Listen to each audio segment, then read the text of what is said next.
Now let's understand why do some people score less in writing. क्या reason होता है क्यों बच्चे जो है वो स्कोर कम कर पाते हैं राइटिंग मॉड्यूल के अंदर. So now we will understand all these perspectives और वो मिस्टेक्स कौन सी होती हैं जो हमारे स्कोर को लोअर करती हैं that we are gonna to watch in this YouTube video. So please keep watching for complete information.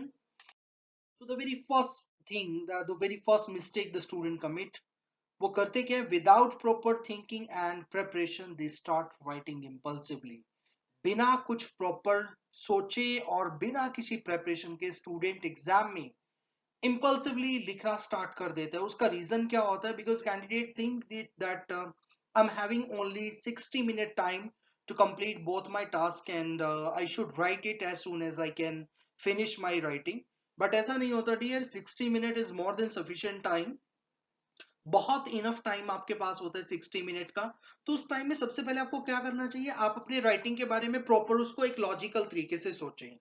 जब आप उसके बारे में सोच लेते हैं, प्रॉपर थिंकिंग, प्रॉपर एनालाइज आपने करना है कि आपको एग्जैक्टली राइटिंग ने क्या डिमांड किया है, क्या टॉपिक का डिमांड है, क्या उसके अंदर जो है मुझे कंटेंट डालना है, और कौन से इसके पॉजिटिव पॉइंट्स ज्यादा हैं, कौन से नेगेटिव्स हैं, या एग्री डिसएग्री है तो कौन से पॉइंट एग्रीइंग फॉर्मेशंस में जाएंगे, कौन से डिसएग्री फॉर्मेशन में जाएंगे. तो वो सभी पॉइंट्स को आपने पहले सोचना है, उसको प्रिपेयर करना है, then you start to write. Right. Next is they repeat the same word, the same phrases and the same structure. दूसरा सबसे बड़ा मिस्टेक क्या होता है? स्टूडेंट क्या करते हैं, सेम जो फ्रेजेस होते हैं, जो वर्ड्स स्टेटमेंट के अंदर दिए होते हैं, उन्हीं सेम वर्ड्स को हम यूज करते हैं, फ्रेजेस को सेम यूज करते हैं, जो सेम उसका स्ट्रक्चर है. हम सेंटेंस फॉर्मेशन में कोई भी डिफरेंस नहीं लेके आते. तो ये मिस्टेक आपने अवॉइड करनी है राइटिंग के अंदर. The moment you start to write, always rephrase the introduction and rephrase the sentence formation. जो सेंटेंस फॉर्मेशन है आप उसको चेंज करें. Try your level best not to repeat the words of examiner. अगर आपको लगता है कि आपके पास में वर्ड्स के स्टॉक्स कम है, so learn how to refresh the structure. आपने सीखना है अपने रेगुलर क्लासेस के अंदर कि किस तरीके से वर्ड्स को जो है वो रिफ्रेश किया जाता है.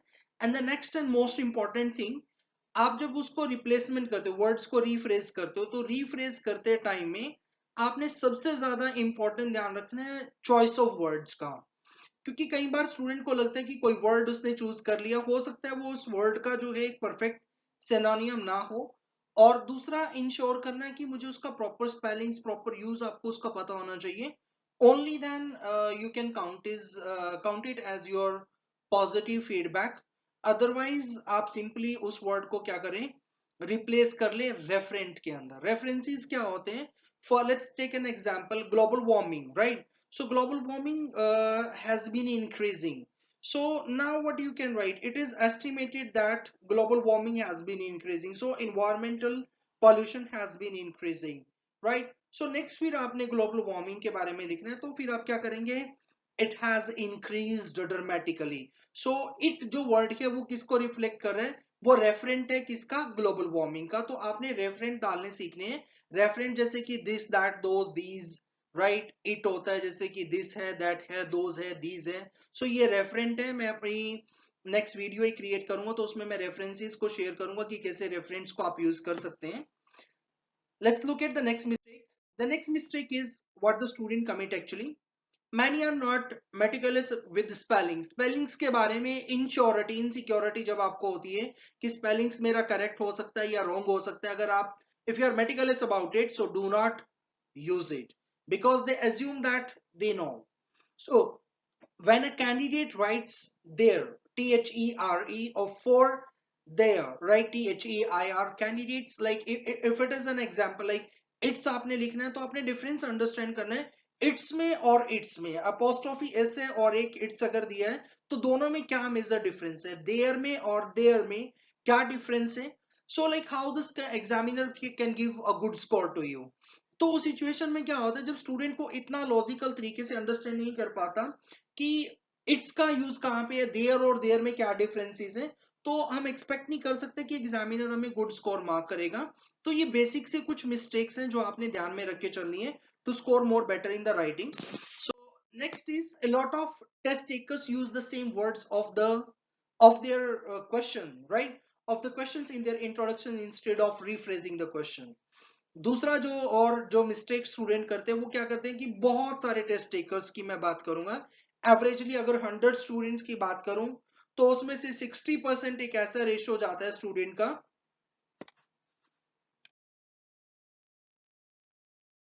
सो 60% स्टूडेंट्स का क्या रेशियो जाता है, वो मिस्टेक करते हैं किसके अंदर, सेम वर्ड्स को, जो क्वेश्चन के जो वर्ड है उन्हीं वर्ड्स को यूज करके हम राइटिंग को लिखना स्टार्ट करते हैं। सो डियर आपने ऐसा बिल्कुल नहीं करना। अगर आप राइटिंग में इस तरीके से कर रहे हो सो ऑफ कोर्स आपका जो है स्कोर लोअर आने के ग्रेटर चांसेस उसके अंदर रहते हैं। नेक्स्ट जो है, in paragraphs they inject many ideas which they are not logically consistent. अब जो आइडियाज हैं जो आपने मान लो जो इंजेक्ट किए हैं, न्यू आइडियाज आप डालते हैं, राइट। सो आइडियाज अगर आपने डाले हैं तो वो एक लॉजिकल, उनका कोई कंसिस्टेंसी उन आइडियाज की नहीं होती। अगर आइडियाज की कंसिस्टेंसी नहीं है, नहीं आप उसको प्रॉपर तरीके से लिंक कर पा रहे हो, सो एक लॉजिकल स्ट्रक्चर भी रिक्वायर होता है आपकी राइटिंग के अंदर। They write paragraphs of different lengths. आप क्या करते हैं, अलग अलग लेंथ्स के पैराग्राफ लिखते हैं। लेट्स टेक एन एग्जांपल, आपने BP1 50 वर्ड्स का लिखा है, BP2 आप 60 वर्ड्स का लिखते हो, या BP2 आप 70 वर्ड्स का लिखते हो, या BP1 आपने 30 वर्ड का लिखा है और BP2 आप जो है 40 वर्ड्स का लिखते हो, तो वहां पे क्या आता है, आपके जो राइटिंग का जो पैराग्राफिंग है उनमें जो फॉर्मेटी है वो नहीं बन पाती, यूनिफॉर्मिटी रहता है साइज के अंदर। किसी का साइज अलग होता है, किसी का साइज अलग होता है, तो वहां पे भी एक प्रॉब्लम आपके लिए क्रिएट होती है जब भी आप पैराग्राफ बनाते हैं। So always make a habit, अगर मान लो मैंने BP1 5 लाइंस में बनाया है, तो क्योंकि एक एक वर्ड मैं ये नहीं सजेस्ट करूंगा कि आप एक एक वर्ड को काउंट करें। If we are just continuing with counting the words, and then of course we are gonna to waste a lot of time in the counting the words. So I would not suggest you to count every single word. So what I'm suggesting you, let's take an example. If you have written the 5 lines for the BP1, so make next like the moment you are making the BP2, so just write the BP2 in the 5 lines as well, right? एक आध word कोई आगे पीछे एक line में हो जाता है, so that really does not matter. हाँ, बट ह्यूज डिफरेंस उसमें ना आए। BP1 आपने 3 लाइन्स में लिखा है तो BP2 को आपने 7 लाइन्स में लिखा है, तो ये भी आपके स्कोर के अंदर एक वीक करने का रीजन रहता है।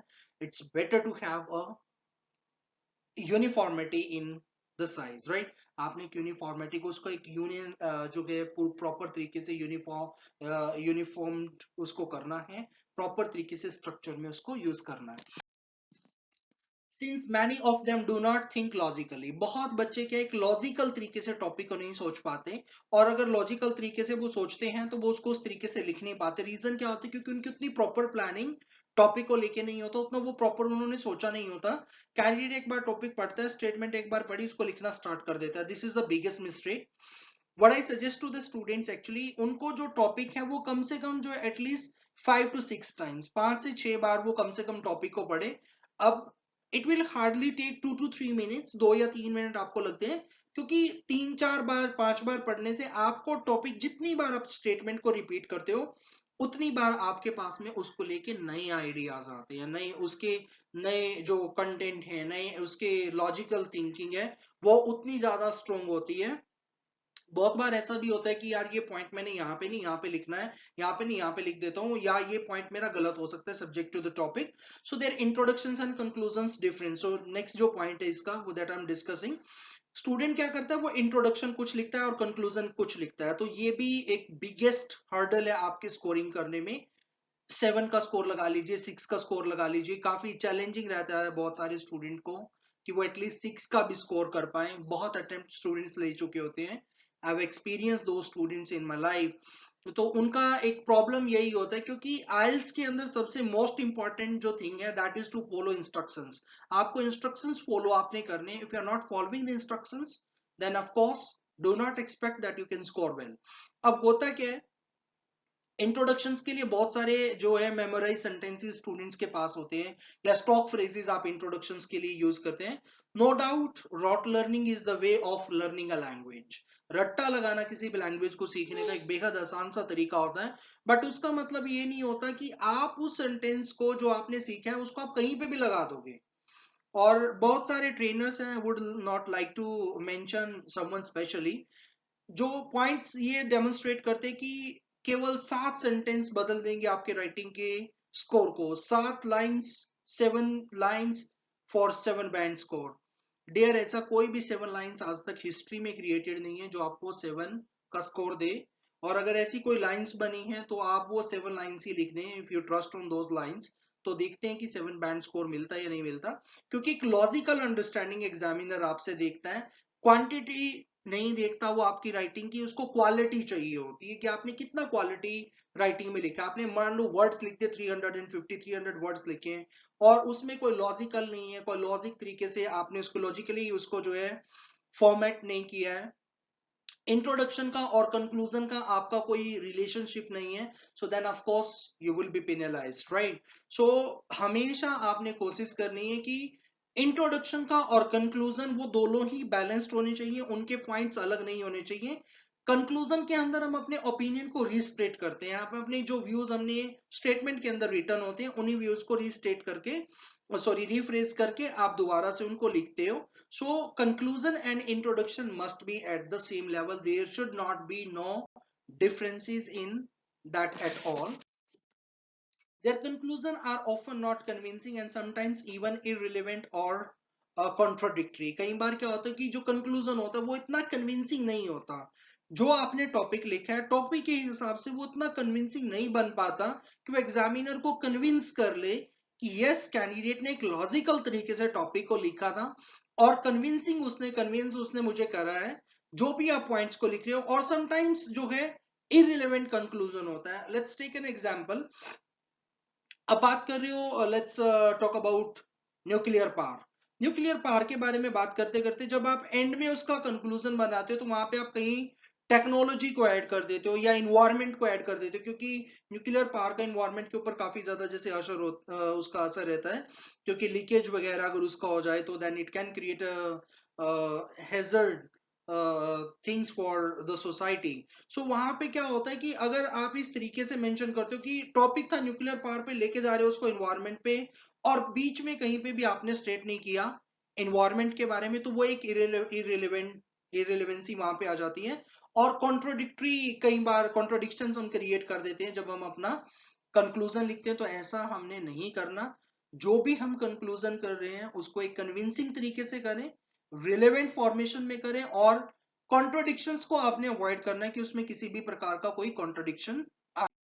Next is grammatical accuracy is whittle in writing. Writing के अंदर जो आपकी ग्रामर की एक्यूरेसी है वो बहुत ज्यादा इंपॉर्टेंट है। अगर ग्रामेटिकली आप सेंटेंस की फॉर्मेशंस को गलत कर रहे हो, I just would like to share some of the grammatical mistakes that normally student commit.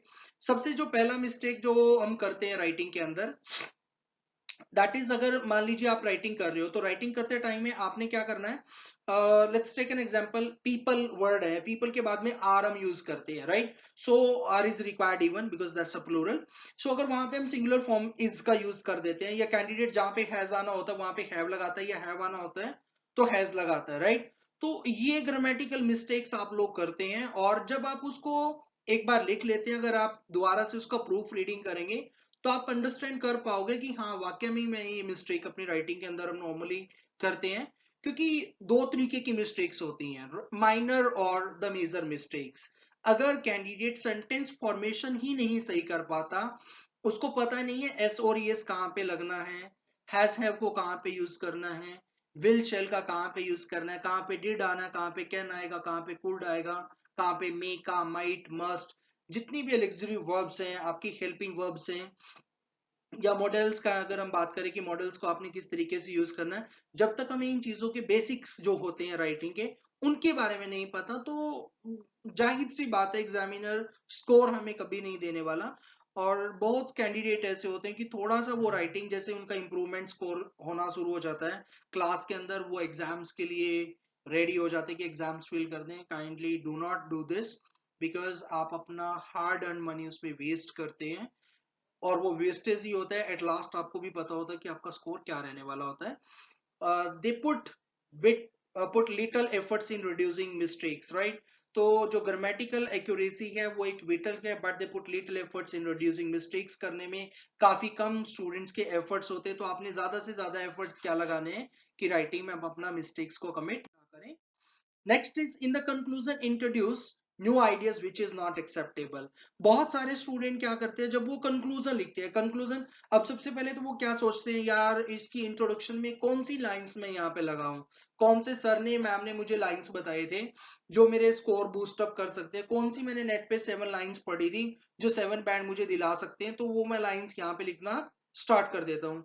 Guys, जब तक उस सेंटेंस का रिलेशन आपके टॉपिक से लॉजिकल तरीके से नहीं बनता, चाहे आप 7 छोड़ो, आप 50 सेंटेंस आप लिख दें, कितना ही उनका जो ग्रामर करेक्ट हो, कितना उनका लॉजिकल स्ट्रक्चर करेक्ट हो, कितना ही उन वर्ड्स का जो है लैक्सिकल रिसोर्स के हिसाब से देखें, जितना मर्जी वो स्ट्रॉन्ग हो, ग्रामेटिकल रेंज एंड एक्यूरेसी के हिसाब से देखें, वो उस तरीके से भी चाहे कितना स्ट्रॉन्ग हो, बट स्टिल स्कोर आने वाला नहीं है, किसी भी सूरत में स्कोर नहीं आएगा।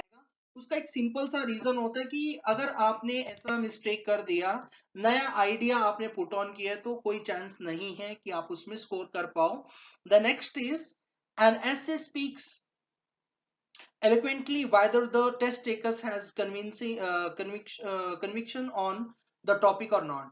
क्या कैंडिडेट ने जो उसके अंदर स्पीकर जो है ऐसे जिसने लिखा है टेस्ट टेकर से, क्या वो उतना पॉइंट्स को कन्विंस कर पा रहा है, उसकी कन्विक्शन उतनी स्ट्रांग है टॉपिक के लिए या नहीं, ये सबसे इंपॉर्टेंट बात है। टॉपिक को एक सही तरीके से अंडरस्टैंड करना, that really does matter for a student. Next is there, they do not write complex sentence. Student क्या करता है, कॉम्प्लेक्स सेंटेंसेस अपने राइटिंग के अंदर नहीं लिखता। To get a good score, complex sentences are required both in essays and in graphs, right? Graph में और ऐसे में दोनों में ही कॉम्प्लेक्स सेंटेंस के स्ट्रक्चर्स को का रिक्वायरमेंट होता है। The more you right complex sentences the more you score in the writing. जितना आप कॉम्प्लेक्स सेंटेंस लिखते हो उतना आपका राइटिंग के अंदर स्कोरिंग आता है। बट हाँ, एक बात आप ध्यान रखना, स्टार्टिंग के अंदर आप पहले सिंपल सेंटेंस से स्टार्ट करो। सिंपल सेंटेंस आप पहले एक सिंगल सेंटेंस लिखिए विदाउट एनी कंजक्शंस और any compound cohesive device. For an example, government provide, or let's take an easy example, this is going to be the quite lengthy one. My family provides every facility to me, right? My family provides every facility to me. So now the words what you will use, my family provides every facility to me and they also take care of me। तो यहाँ पे अब and को आपने join किया, तो पहले आप सिंपल सेंटेंस लिखिए, सिंपल सेंटेंस लिखने के बाद में फिर आपने क्या करना है, सेंटेंसेस में कंजक्शंस लगा के उसको आप कंपाउंड में और फिर कॉम्प्लेक्स में करने की ट्राई करें। बिगिनिंग लेवल पे आपने शॉर्ट सेंटेंस लिखने, जब आपको शॉर्ट सेंटेंस अच्छे तरीके से ग्रामेटिकली वे से आ जाते हैं, फिर आपने क्या करना है, उन सेंटेंसेस को कॉम्प्लेक्स में टर्न कर देना है। The next is there, some to write less than 250 words and 150 words. 250 words as you know कि टास्क 2 के लिए 250 वर्ड्स रिक्वायर होता है और टास्क 1 के लिए 150 वर्ड्स का रिक्वायरमेंट होता है, विच दे सर्टनली बी पेनलाइज, राइट? अगर आप लेस लिखते हैं, रिक्वायरमेंट 250 वर्ड्स का है राइटिंग टास्क 2 का, if you are writing in the 220 words or 30 words, of course you will be penalized for that. And if you're writing only 130 and 120 words for the writing task 1, so of course you are going to be penalized. So what you need to do, initially you need to maintain your this standard in regularly in your class. Just make a habitual of writing on the official sheets of exam, कि जैसे आप Google से download कर सकते हैं official जो sheets होती हैं that are available in the PDF formats, तो आप उनको प्रिंट करके उन पे लिखने का रेगुलर हैबिट बनाएं। रेगुलर जैसे हैबिट आपका बनेगा तो आपको खुद पता लग जाएगा कि कितने एरिया में मैं 250 वर्ड्स को इजीली कवर कर लेता हूँ, 150 वर्ड्स को कवर करता हूँ। सो जो मिनिमम रिक्वायरमेंट है वर्ड लिमिट की, उसको मीट जरूर करना है। Though it is not mentioned anywhere in the instructions, to my mind, the candidate's handwriting must be legible, आपका handwriting हो, otherwise like it will create a negative impression on the examiner। हालांकि कहीं पे भी नहीं लिखा होता, instructions जितने भी होते हैं हमारे आइल्स के बैंड क्राइटेरियाज के अंदर की हैंडराइटिंग का कोई स्कोर होता है।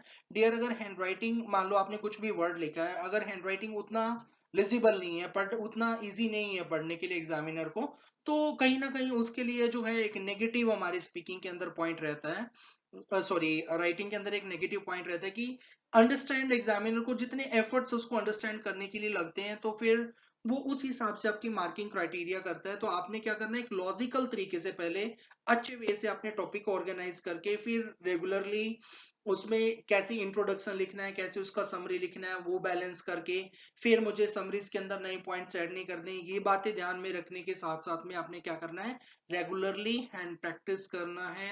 अगर आप लोगों को लगता है कि भाई मेरा स्कोर लोअर है, तो उसमें आप क्या करें, रिटर्न प्रैक्टिस रेगुलरली करें। जितना भी आप रेगुलरली लिख सकते हैं उतना आप लिखें, क्योंकि बहुत सारे कैंडिडेट हैबिचुअल नहीं होते राइटिंग के, या कुछ प्रोफेशनल्स डॉक्टर्स हैं, कुछ इंजीनियर साइंटिस्ट जो आइल्स एग्जाम्स देते हैं अपनी प्रोफिशिएंसी को डेवलप करने के लिए, उतना हैबिचुअल रिटन स्टैंडर्ड नहीं होता हमारा। तो आपने क्या करना है, अपने राइटिंग स्टैंडर्ड के ऊपर भी वर्कआउट जरूर करना है, ताकि हम उसमें अच्छा एक स्कोर जो है वो गेन कर सकें। व्हेन इंट्रोडक्शन एंड कंक्लूजन, जब आप इंट्रोडक्शन और कंक्लूजन को कन्विंस करते हो एक डिफरेंट और कॉन्ट्राडिक्टरी व्यूज के अंदर, how the better score be expected.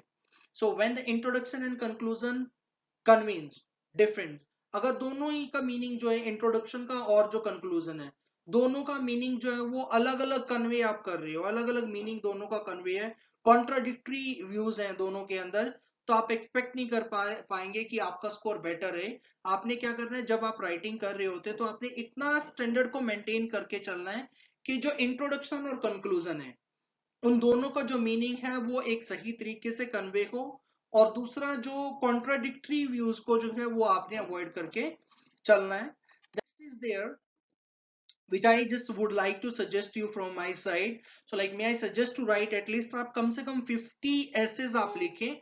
उनमें क्या होगा, अगर आपने 50 essays आप पढ़े सबसे पहले कहीं पे, अगर जैसे सैंपल्स आपको प्रोवाइड हो जाते हैं, तो 50 essays आपको पढ़े। 50 essays पढ़ने के बाद में सबसे पहला जो टॉपिक फर्स्ट आप पढ़ रहे हो, आपने जैसे लेट्स टेक एन एग्जांपल, आपने इंट्रोडक्शन पढ़ा, तो इंट्रोडक्शन पढ़ने के बाद में सबसे पहले आपने स्टेटमेंट पढ़ा, स्टेटमेंट पढ़ने के बाद में आप इंट्रोडक्शन पढ़ रहे हो।